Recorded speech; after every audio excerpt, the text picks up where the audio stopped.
Have you ever, been scrolling online and just stumbled across one of those completely baffling one-star reviews? Oh, yeah, all the time. Right. You probably know the exact, Yeah. the reviewer just outright admits they never actually visited the business. Maybe they, I don't know, couldn't find street parking nearby, or they just hated the font on the menu. Or it was raining that day. Exactly. But they still decide to unleash this absolute vitriol on a random local restaurant. Or maybe you've seen one of those vicious, completely anonymous pile-ons in a Reddit thread Yeah, those are brutal. where a faceless mob just relentlessly tears a real person apart for a really minor everyday mistake. And when you see that, you just have to wonder who actually spends their limited time on Earth doing this. Yeah. Well, today's deep dive is going to completely reframe how you look at internet trolls, burner accounts, and that whole landscape of online hostility. It really is a pervasive phenomenon. And typically, when we start talking about online hostility, the conversation immediately just pivots to tech policy. Right, like banning people. Exactly. We start debating content moderation or banning accounts or tweaking the algorithms. We treat it like it's a structural internet problem. But, well, that is not what we are analyzing today. No, not at all. Our mission today is to look at the human being sitting in the chair. We're trying to decode the specific behavioral signal right behind the screen. And to do that, we're diving into a really thorough essay titled The Psychology of the Cyberbully by R.J. Starr. Which is a fascinating read. It really is. And this piece is part of a much larger, comprehensive framework called psychological architecture. The goal here isn't to fix the internet. It's to understand the exact psychology of the person typing those words, before they even hit send. Right, which requires a bit of a paradigm shift right off the bat, because one of the core arguments in this piece is that cyberbullying isn't actually a new category of human behavior at all. Really, because it feels so modern. I know, but the platforms we use, Yelp, 4chan, burner Twitter accounts, even disappearing texts, they are just new infrastructure for a very, very old psychological urge. The technology hasn't, invented a new type of malice. That makes sense. Yeah. I mean, the word bully usually makes us think of a schoolyard, right? It implies physical proximity, Yeah. a face, a social witness. Yeah, But in digital spaces, that physical dynamic is totally absent. exactly. The cyberbully has essentially stripped that schoolyard construct down to its operational core. They just want to deliver harm without any of the environmental conditions that would make them accountable for it. Wow. Yeah. And there is this temptation to look at the vitriol online and assume we are dealing with a more powerful, maybe more evolved type of aggressor. But the reality is the exact opposite. The lack of a physical schoolyard doesn't create a more powerful adversary. No, it actually reveals a much more transparent and often much more fragile psychology. The platform has just made the behavior easier to act on while making the person harder to examine. Okay, let's unpack this. Because to really grasp what is happening here, we need to look at what is going on inside the bully before they even pick up their phone or open their laptop. Right. And in R.J. Starr's psychological architecture framework, this entire chain of behavior originates from something called the disempowerment condition. Yes, and we need to define that carefully because it is so easy to misinterpret. When we talk about the disempowerment condition, we are not talking about situational frustration. Like having a bad day. Exactly. Yeah. This isn't someone who just had a terrible commute, spilled coffee on their shirt, got yelled at by their boss, and is now, taking it out on a stranger on the internet. Situational frustration is temporary. That's interesting because I always pictured a troll as someone who is materially powerless. The classic stereotype is the guy living in a basement, totally isolated with no job and no social prospects. Yeah. But the essay suggests that's a huge mischaracterization. It is a massive stereotype, and it actually leads us to misunderstand the threat. A person engaging in this behavior might hold down a very lucrative job. They might have a lot of money. Really? Oh, absolutely. They might be married and have a seemingly normal, highly functional life on the outside. The disempowerment condition is not about your bank account or your physical surroundings. It is a chronic internal deficit. A chronic internal deficit. How does that actually manifest for a person day to day? Well, it's this persistent, nagging internal state where the self feels entirely without efficacy. They lack a stable sense that their resources or their actions are connected to them in any durable way. So they feel kind of hollow. Yes, they feel insufficient. They're dependent entirely on external conditions to generate even temporary feelings of adequacy. At their core, they feel like they cannot produce effects in the world that actually register as meaningful. They are, in a sense, ghosts in their own lives. Well, ghosts in their own lives, so it's a profound lack of internal agency. Precise. Because if you are a psychologically integrated person and you feel that fundamental human need to matter, to have an impact, you usually release that energy through productive channels. Right, you build things. Yeah, you build a career, you foster genuine friendships, you volunteer in your community, you develop actual competence. But if a person is suffering from this chronic disempowerment condition, and they cannot generate a sense of power through genuine competence or contribution, like if that productive path is totally blocked, they're going to look for a shortcut. And that shortcut takes the form of substitution. This is the underlying logic of the behavior. If the actor cannot generate power through creation, achievement, or genuine influence, well, they can simulate power by diminishing something else. The essay explicitly refers to this as a counterfeit form of agency, right? Yes, counterfeit agents. It's like feeling too uncoordinated and impatient to build your own intricate sandcastle, so you just walk down the beach and kick over a stranger's sandcastle to prove to yourself that you can still leave a mark. That is the perfect analogy. You didn't build anything, but you proved you could cause an effect. That is the exact mechanism. Because they are unable to produce a durable sense of efficacy through creation, they substitute destruction. The attack is psychologically rewarding to them because it accomplishes the one thing available to a self that has foreclosed all the productive paths. It produces an effect in the real world. Exactly. So leaving a 1-star rating for a business you've never been to, or trying to damage a stranger's reputation online, the target didn't actually earn the attack. The target just existed. Right. And by damaging it, the attacker temporarily feels like they exist too. Yes, a business with a high rating, a person with a good reputation, a community with a shared consensus, these are just available functional targets. The attacker needs to insert a needle into something functional because, in that specific moment, they need to damage something to feel real.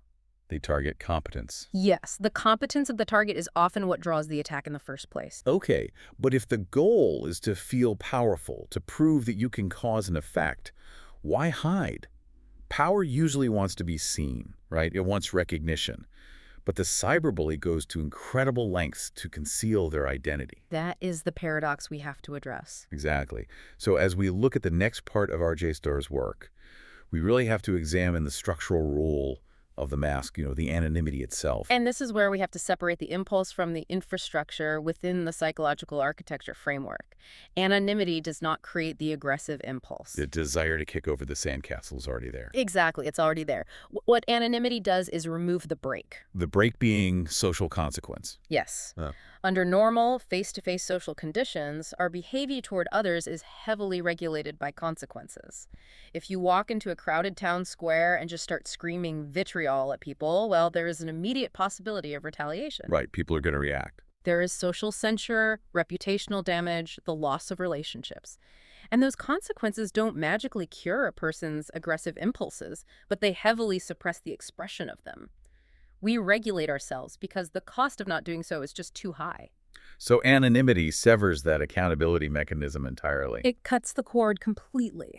The profile with no profile photo, the Yelp account created specifically for a single review, the text sent from an untraceable burner number. These aren't just incidental features of the internet, they are structural requirements for this specific behavior to exist. The actor selects anonymity because the behavior simply cannot survive exposure. The mask is not a preference. It is a load-bearing pillar of the entire psychological exercise. Let me stop you there, though, because anonymity isn't inherently malicious, right? Look at a whistleblower, for example. A good point. A whistleblower might use an anonymous, like Proton Mail account or a burner phone to leak documents about corporate fraud or government corruption. They're using the exact same mask. So how does R.J. Starr's framework differentiate between a whistleblower's mask and a cyberbully's mask? That is a vital distinction, and the selection of anonymity is actually diagnostic when you look at the intent. Okay. If a whistleblower uses anonymity, They're doing it to protect themselves from systemic retaliation, sure, but they are deeply invested in the claim itself. Right, they want the documents investigated. Exactly. They want the truth to be verified independently. They want the content of their message to cause a structural change. They care about the outcome of the information. Yes. If a person attaches their real name to a criticism, they are committing to the content of that attack. They are willing to defend it and absorb the social cost. The whistleblower might not attach their name, but they are providing verifiable evidence because the claim matters. I see. The anonymous cyberbully has made no such commitment to truth or outcome. They are not invested in the claim at all. They are only invested in the act. Wow. That was the crucial insight for me. If they don't care about the claim, if they don't actually care that the restaurant supposedly has bad service or that the person on Reddit made a mistake, then the attack isn't communication at all. No, it's not. It is disposal. Disposal is the precise clinical term for it. The anonymous attack is not a form of expression. The actor is not communicating a legitimate position or attempting to persuade anyone. They are offloading a psychological state that they cannot manage internally onto an external target. I want you, the listener, to really picture this the next time you see a burner account in your mentions or a massive pile-on. The target is literally just being used as a container for the attacker's internal discomfort. A disposable container. Exactly. Whether it's a consumer review platform where they are leaving an imposition rather than a genuine report, or a forum where the anonymity is collective and the group normalizes the harassment, it's all just disposal. And we have to acknowledge how this mechanism scales. Because the platforms differ, but the psychological utility of the behavior is identical across all of them. So the same mechanism applies to the extreme criminal ends of the spectrum, doesn't it? Like we are talking about swatting, doxing, revenge posting, or even sending anonymous death threats. The underlying psychology doesn't change, no. Only the severity of the uninhibited conduct changes. It's the same core drive. Exactly. The actor still seeks that exact same sensation of counterfeit power while remaining fully insulated from accountability. What escalates in cases of swatting or doxing is just how thoroughly the actor has abandoned any internal check on their own behavior. The severity of the damage scales in direct proportion to their internal abandonment of empathy. Okay, so they offload their pain onto a target. They use this counterfeit agency to feel a sense of power, and they hide behind a mask to avoid the breaks of social consequence. Right. The natural question to ask next is, does it actually work? I mean, do they actually feel better in any durable way after they hit send? Well, when we look at the developmental costs detailed in R.J. Starr's psychological architecture framework, the answer seems to be a resounding no. Not at all. It completely fails, and it fails on two distinct structural fronts. First, because the disempowerment condition is an internal problem. It is not caused by the target, and it is not located in the target. Right, the target is irrelevant. Exactly. Therefore, damaging the target cannot touch the root cause of the condition. It goes back to the sandcastle. Kicking over someone else's sandcastle might give you, like, a 1-second rush of adrenaline. Yes. But when you look down at your own hands, you still don't know how to build one. You haven't gained any actual competence. And you just return to the exact same baseline of disempowerment once that temporary adrenaline fades because the attack only addressed a symptom. That makes total sense. But the second failure is built into the structure of anonymity itself. Genuine status, the kind of social standing that produces durable, real self-regard, requires recognition. It requires an audience that actually knows who you are. Right. If you do something impressive, people need to know you did it to grant you status. There is a brilliant quote in the essay about this. R.J. Starr writes, "The actor is, in the strictest sense, performing for no one. You cannot gain real status if the mask that enables the behavior also prevents any possible benefit from it." Which leads us to the terrifying developmental cost outline in the psychological architecture framework. Every single time a person chooses an anonymous attack, they are actively choosing not to practice essential human capacities. They are avoiding growth. Yes. They are choosing discharge over reflection. They are choosing retaliation over emotional processing. They are choosing concealment over accountability. They are actively choosing not to practice frustration tolerance or emotional regulation. And emotional regulation is a capacity that only develops through use. It's like a physical muscle. And it atrophies through avoidance. The cyberbully isn't just failing to build these capacities, they are actively practicing their opposites. The behavior feels adaptive to them in the short term because it reduces their discomfort immediately, but developmentally, it is severely regressive. So walk me through what this looks like for someone on, say, a mundane Tuesday afternoon. If someone spends hours every week rehearsing this online, how does that generalize into their actual physical life? That is a generalization argument, and it is easily the most sobering part of the analysis. Psychological capacities generalize, but psychological deficits generalize just as aggressively. If you rehearse the avoidance of accountability online, you are practicing the avoidance of accountability, period. So let's say this person who trolls online for 4 hours a day gets into a mild disagreement with their spouse about household chores. Or maybe they receive some basic constructive criticism from their boss at work. Because they have spent years atrophying their conflict navigation muscles and replacing them with anonymous discharge, they lack the internal architecture to handle that face-to-face friction. They just can't code. No. They cannot tolerate the discomfort of a normal marital dispute or a professional critique. They either retreat entirely or they explode with disproportionate aggression because they have trained their brain to view any frustration as something that must be immediately destroyed rather than processed. The internet behavior doesn't stay contained within a browser window. It inevitably migrates outward. It moves into their real-life friendships, their intimate relationships, their workplaces. The behavior progressively weakens the very capacities through which their underlying disempowerment condition could have been overcome in the first place. So they are basically digging the hole deeper every time they log on. Every single time. This explains so much about what happens when the mask finally drops. We've all seen news stories where an anonymous troll account is finally traced, a screenshot circulates, or an IP address is leaked, and suddenly their employer, their family, or their community finds out exactly what they've been doing. And what happens? Well, what always strikes me is that they almost never reflect. They don't offer a genuine apology, but they also don't defend their stance. They just panic and retreat. Because the behavior was never viable without the concealment. If they had a legitimate grievance, like our whistleblower example, they would be willing to stand by it when exposed. Right. They would own it. The immediate panic retreat just confirms that the attack was never about the target. It was always about managing the actor's internal state, and that management strategies simply cannot survive the light of exposure. They don't look inward. No, they just delete the account and retreat to find a new mask, a new platform, a new cover. So as we synthesize all of this, taking the full scope of R.J. Starr's psychological architecture framework into account, we are left with a very different picture of the internet. We've traced this from the internal origin of disempowerment to the structural necessity of the mask, and finally to the devastating developmental cost. And the synthesis of all that is the diagnostic frame. The cyberbully is not a powerful person operating with impunity. It just looks that way. It is an optical illusion created by the medium.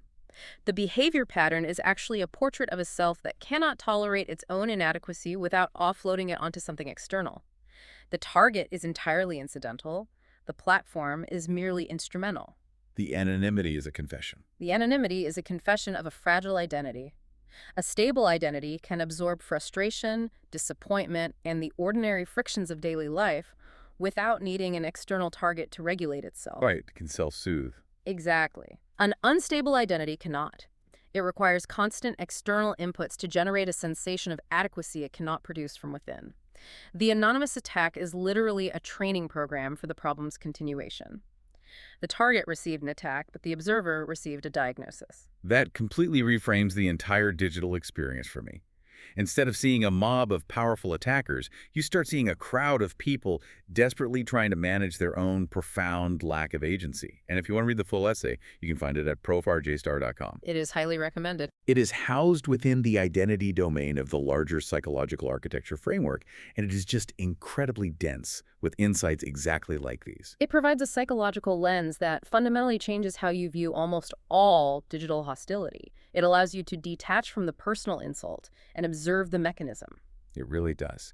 And I want to leave you, the listener, with a final thought to mull over as you go about your day.